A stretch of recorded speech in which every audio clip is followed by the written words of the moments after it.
Yung binili niyo na gamit. Ayan, unboxing tayo ng Hanabishi gas stove GGS-300 3 burners.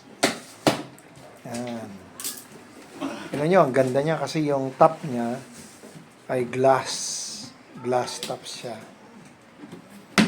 Ayan, si tatay, nubuksan niya na. Eat! Bulaga! Ayan, tingnan mo yun. No? Ito yung binili ni Oh, diba? Ay, pang... Na. Tingnan nyo, ang ganda oh. Ito nil yun, hindi sa ilalim. Ano? Yung panlagay.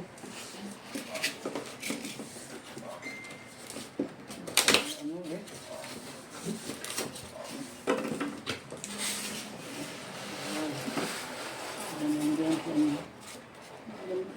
Parang ano?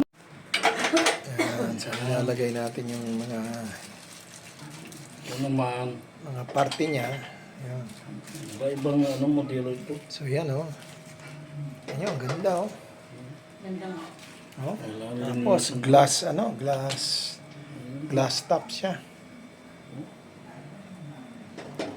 Kaya lang, pag ito po ginamit nyo, mga beef steak lang ang lulutuin nyo. Yung mga pangmayamang sa lutuin. time nang kukuha na. Pagka bibili ng ano Ginamano nga nito, lulutuin ko ng alamang eh. Igisa ko Ayan. lamang. So, pinaka-buena-mano namin iluluto rito ay alamang. Ginisang alamang. Pero alamang yan na pangmayaman. Kasi pang-abroad yan eh. Pang-abroad.